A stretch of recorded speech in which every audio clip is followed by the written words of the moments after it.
Greetings. I've been reading your work for a long time, and today, I'm going to be sharing one of my own experiences with you. This event took place back when I was around 13 or 14. My friends and I were looking for strange phenomena in the woods near our neighborhood. We had heard about the local legends of a supposed vampire who roamed around the area, near a ravine down by the creek. Apparently, it was attacking people and drinking their blood. You know how stories circulate when you're that age. You hear all sorts of stuff. Doesn't necessarily make it true. So, being that young, thrilling and looking for an adventure, we would sometimes go out at night to look for any other sort of strange creatures that were there to haunt this forest and creek near us. One evening, we went down to the ravine, which lies between two streets, in an attempt to capture something on film, if we can find anything out there.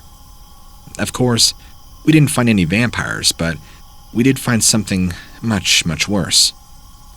Actually, we didn't see it at first. We only heard it when it howled, and I was frightened to death and ran like a bat out of hell back home. So did my friends too. They weren't going to stick around any longer than they had to. After all, we were just babies. The next night, we decided we would try and be much more brave. So, we waited for our parents to fall asleep before slipping out of the house. In fact, my friend was so clever, he had actually recorded himself snoring, put it on a tape player, set it in his bedroom, and put it on loop. So, if you put your ear up to the door, it would sound like he was snoring, and this looped over and over again. The antics young kids go through just to sneak out. Anyway, once we made it back down by the creek again, we were thinking we were cool ghost hunters and ignored the threat from the night before. We were skinning around the creek. I had borrowed my dad's high-powered LED flashlight. I think it's something like 9,000 lumens or something, I can't exactly remember. I'm shining it around, trying to see if we can find anything, and we hear the growl again. And this time, we all panic, literally freezing up in terror at what we're hearing. Whatever is responsible for making this growl sounds much larger than any animal we could have ever anticipated. While we were expecting to find a vampire, we didn't find that, but here's what was about to happen. We shone the light where the noise came from, and that's when we saw movement. At first, it started as a shadow, and it was kind of almost bouncing back and forth between the trees. We were having a hard time comprehending what we were seeing until a head popped out. This head, mind you, is by far the most terrifying thing I've ever seen. Far scarier than any horror movie, and far more realistic as well. I wish I could tell you what it was, and part of me wants to say it was a werewolf, but it didn't look exactly canid like you would expect. No, it was more like a minotaur, or kind of that of a deer head, if that makes sense. I think deer are a form of stag, so I'll go with that. Imagine crossing a wolf with a stag, and also kind of having these short horns protruding from the back of its head, like spines do. But its snout was really exaggerated, kind of like a caiman, but not as long and slender, but how it's just exaggerated. It had several rows of teeth, and it looked very, very mean. The eyes reminded me of a mix between a cat's and a reptile's, slightly glowing but very, very sharp and cold-looking. It was also covered in this jet-black hair, and it looked pissed, even more pissed as we were shining our light right in its face. Even the expression it wore was, we needed to leave, and now. I'd like to say we sat there and thoroughly observed it, recalling every detail, but truth be told, the second our light illuminated its face, we dropped the light, ran back screaming like little girls, all the way up the ravine, and that was the last time we ever went down to the creek after midnight. After that, we didn't talk about the legend of the vampire, because we knew the truth.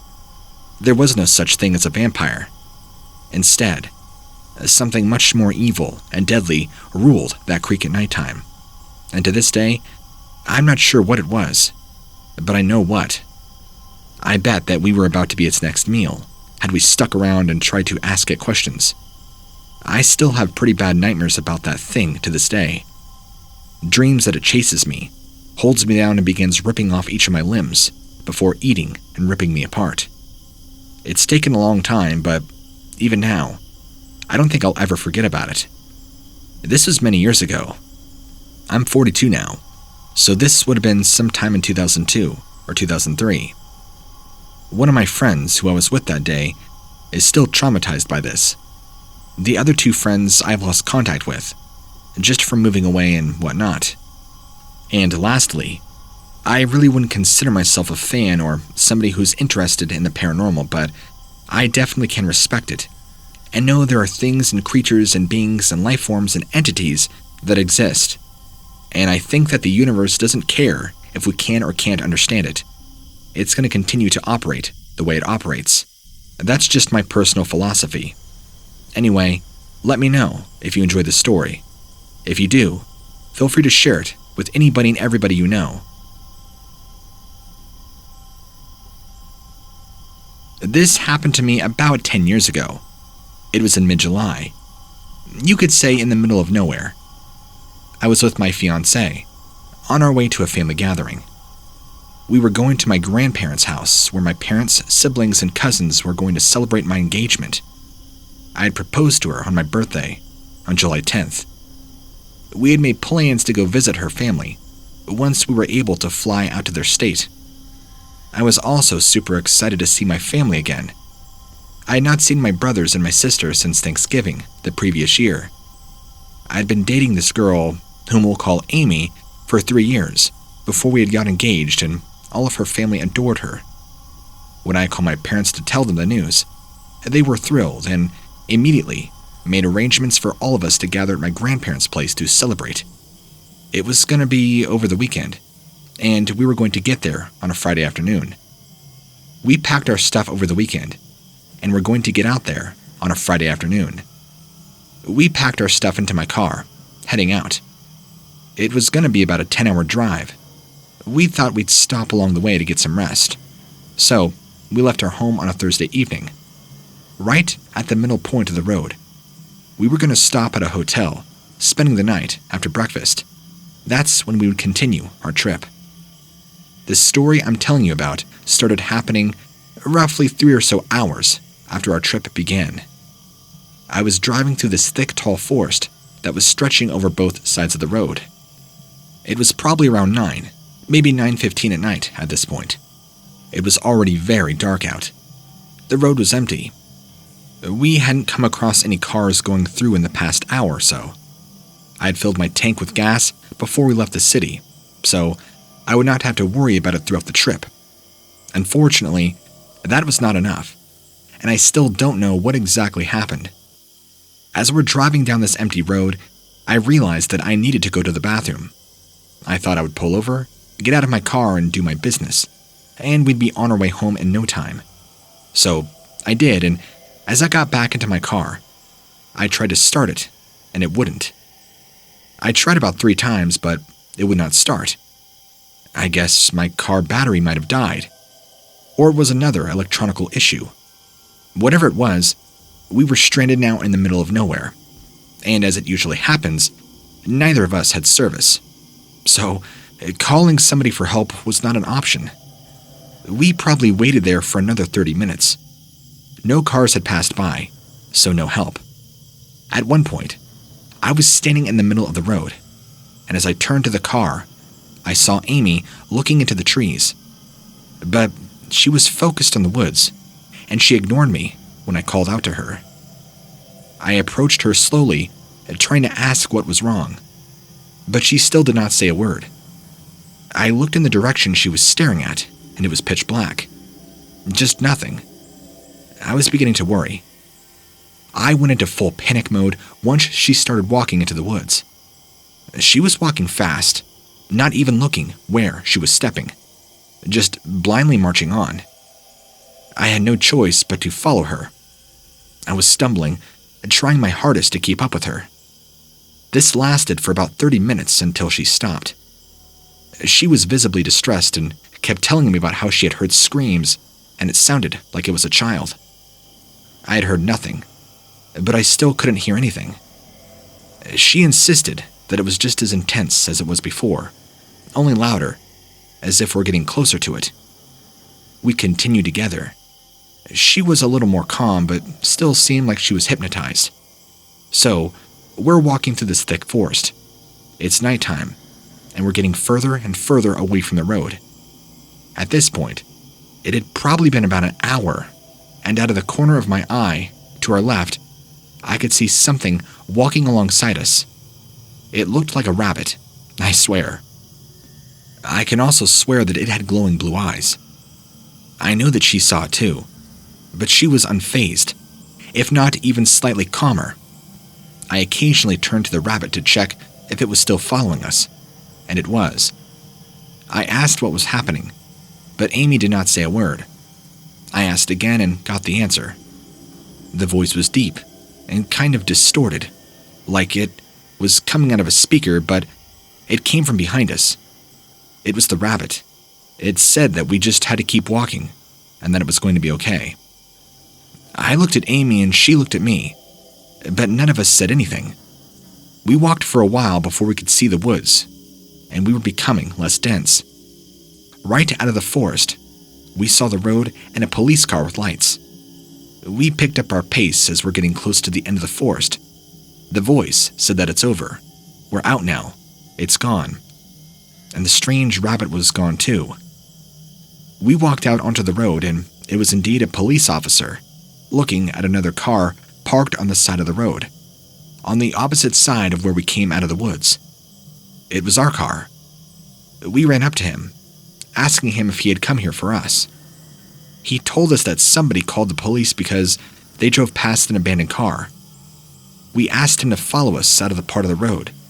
We were scared and almost lost.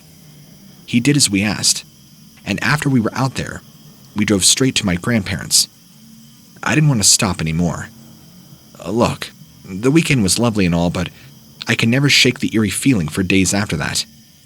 My grandparents have now been both dead for 5 years, and my family stole their house, so we don't ever go there anymore.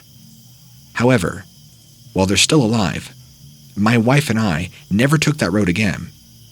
It would have taken us a couple more hours, but knowing that we would never experience whatever that was made it all the worthwhile.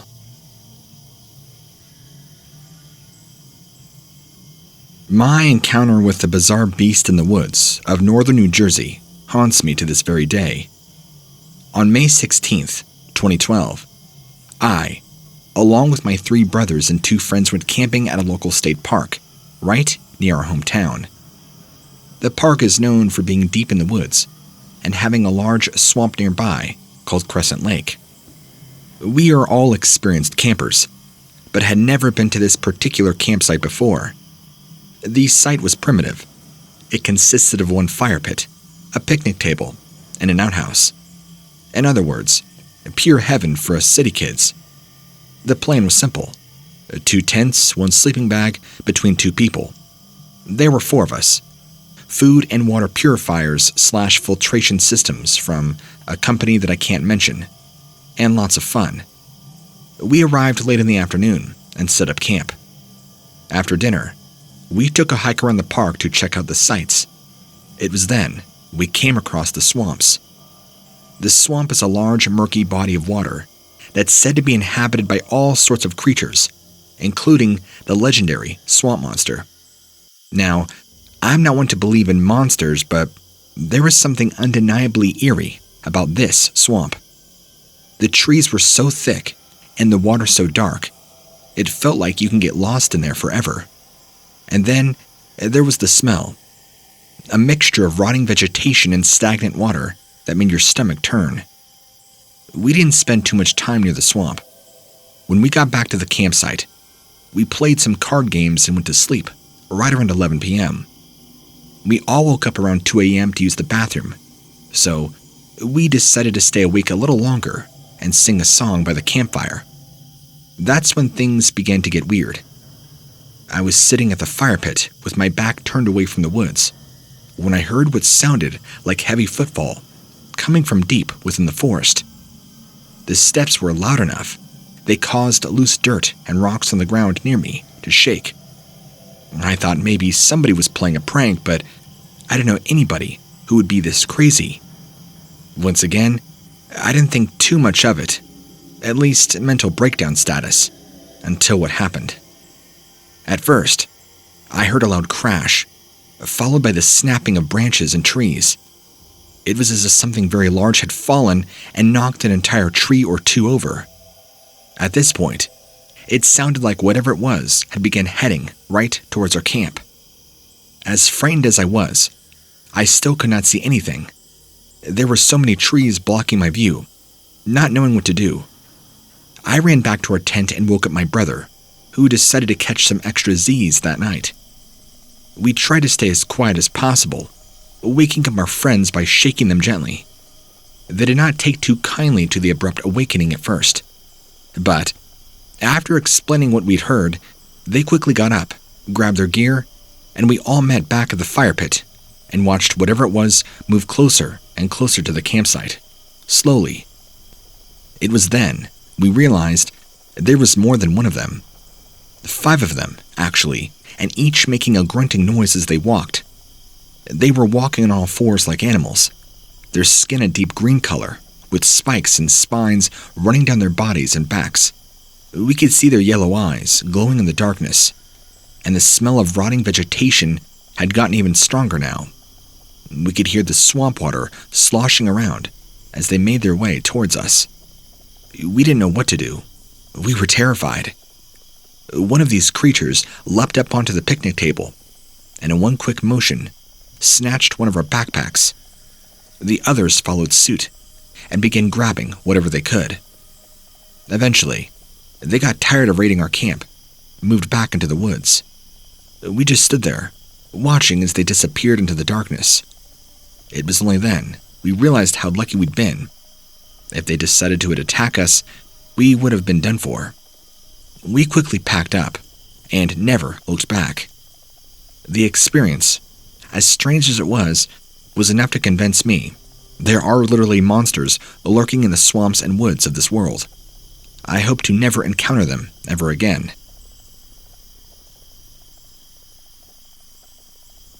In June of 2015, I was camping in the local state forest. My buddies and I were heading up to our campsite, coming off a muddy trail. We decided to go down another trail. It looked like it would be much more fun. This path in particular led through an area that is mostly evergreens with some deciduous trees intermixed. It's very secluded, but you can hear vehicles on the main road if they are loud enough. Even up where we were, which was about 3/4 of a mile from the nearest main road. A few minutes after walking through this area, I heard something following us. At first, I thought it might have been some other fellow campers, but as soon as we stopped and stood still for a minute to listen, we could hear whatever it was continue moving. This went on for a few more moments, and we decided to start running through the woods with our gear in hand, get back to our vehicles behind us. We did make it out safely, but when I came back a few days later with my dad and 2 dogs, our stuff had been moved around. We were missing our MREs and some other small things. Well, I stayed around, and that night, I heard small footsteps in the woods near our campsite again, roughly about an hour after dark. A few nights later, while sitting in my car at 1 a.m., something loud banged against the side of my car, causing me to jump out of my skin. It sounded like something hard smacking the car. I got out to investigate and noticed not only was there no wind, but the forest around me was absolutely silent, save for the sound of a few crickets managing to let loose any noise they could muster. I've not been back there since due to the lack of courage. However, I'll try to be back sometime in the next coming months. This is my favorite place to go camping after all. My friend who did go with me, and he has visited before, says he heard something following us again when we were leaving, and even saw some blue orbs floating around our car while we were driving down one of the main roads near where we parked. He does not remember hearing that part, though, until later. When we returned a couple of months later to investigate, we had found strange markings on the trees, that looked like deep claw marks. Hello. So this is an update. We went back to the forest and found some weird things near where we were camping. First of all, there's a circle around 30 feet in diameter, completely devoid of any leaves or anything, and also has 3 evenly spaced holes in about 8 inches wide and 2 feet deep. Around this circle are 4 smaller ones that go outward from the center, about 15 degrees apart. The ground was flattened around these circles as if they had been made recently. Some people say this could have just been caused by rain or snow, but I don't believe it, because there was not any. In addition to those 4 circles on the ground, there were 3 trees that had these strange claw markings on them. They did not look like bear marks. They went from the ground to about 12 feet high and looked like they were made by a large animal with very long nails. Could this be something like a Bigfoot out in the woods? Some people do believe in Bigfoot or Sasquatch, and if this is real, it would make sense since supposedly it lives in the forests of North America. And I know there have been numerous sightings of Bigfoot over the years, even some purported evidence, but there's never been any conclusive proof he exists. While some people say he's an ape-like creature that has lived in North America since the Ice Age, some say he's humanoid and stands around 10 feet tall. Maybe this phenomena is truly caused by Bigfoot, or something similar like wild men, ape men, wild Indians, etc. Or maybe it was just some natural occurrence. I'll leave that up to you to decide. However, after doing some research, it seems that the claw markings and odd markings could have possibly been made by a black bear, but it's just the markings don't add up.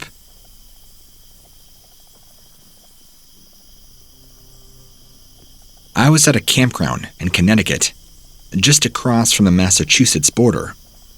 I've been going to this spot for years now, and it's somewhat remote from any towns.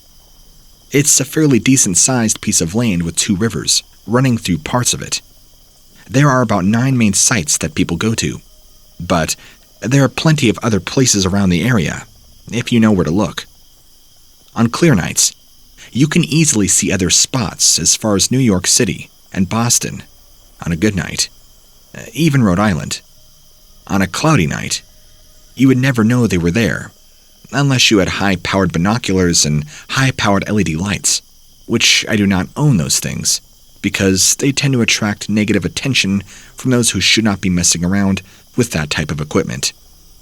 Anyway, on the night in question, there were 2 people occupying the site next to ours, which is rare. It's usually just me and my dog. We were all talking around the campfire, and they asked if I'd ever seen anything strange in the sky. I told them about the time I saw a triangular-shaped object years back. They said, too, they had seen something similar, but it was more diamond in shape. We all looked up at the sky, and sure enough, there it was, very high up and moving slowly from east to west. It was too far away to make out any real details, but it definitely looked like a UFO. We sat there in disbelief for a few moments and began talking about it once again, and also after it was gone. This was in October of 2014. I've also told my friends, but they don't believe me or think I'm crazy for this, so that's why I'm sending you this email. It was definitely a UFO, and my dog also acted very strange before, during, and after he saw it. He usually barks at strangers walking by our site, but he did not make a sound the entire time this thing was visible.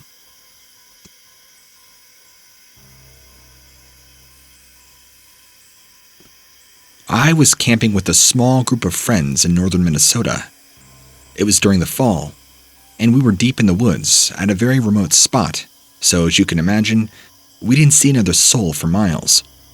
We had been hunting and fishing all day, and decided to stop early, settling into our tents for the night.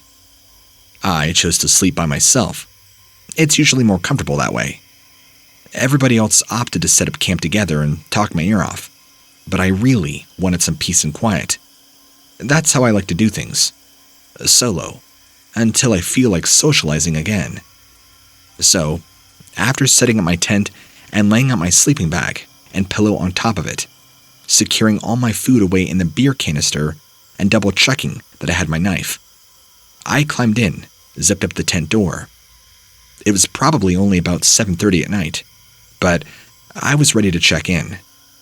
Just as I was dozing off, I heard a loud, sharp yip right outside my tent. It sounded like a dog, but it was strange. Dogs sound different, and this thing made a quick, high-pitched noise. And immediately, I knew something wasn't right. All the hair on the back of my neck stood up, and I felt a cold sweat break out over my body. I unzipped the tent door to see what was making the noise, and there, standing about 20 yards away from me, was a large black wolf staring intently at me. He looked at me for a moment, then growled before turning and disappearing into the darkness. When I first saw him, I was too scared to move or even scream.